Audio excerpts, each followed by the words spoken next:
Last December, I asked Brent for a meeting. When I got to the office, he asked what was the agenda that I wanted to discuss, and I told him that I wanted to see if he would baptize me. He grinned at me and he said, "Now, why do you want to get baptized?" And I said, "Well, this would be my third run at it."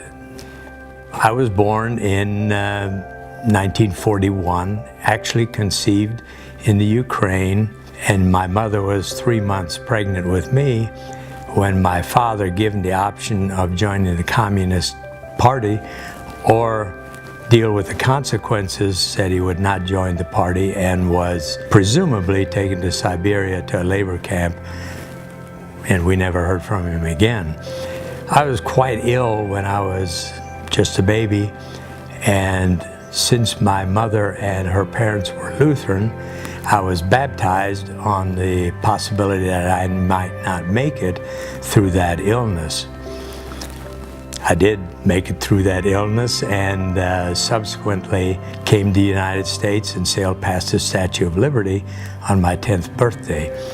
We settled in Kansas, and during our freshman year in high school, we participated in a catechism class, the conclusion of which brought us to a decision-making point, and I chose to go public with my confession that Christ was indeed my Savior and the forgiver of my sins, and so was baptized in the summer of 1956 when I was 15 years old. And that baptism was by sprinkling.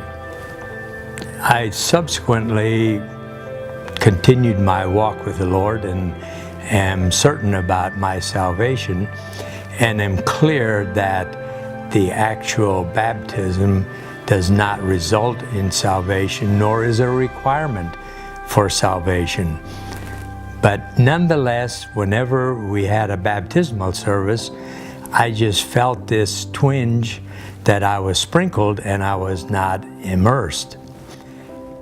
Colossians 2:12 states, "Having been buried with him in baptism, in which we also were raised up with him through faith in the working of God who raised him from the dead."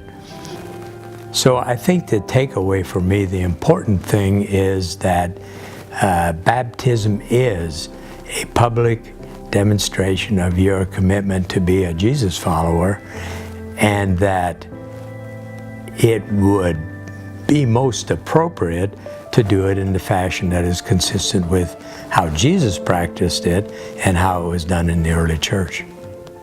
I am clear that my faith seems stronger today than it ever has, and the fact of becoming baptized by immersion is going to put the punctuation mark on the importance of being a Jesus follower. And as we become more confident in this, there's a real sense of completeness in having come to this conclusion.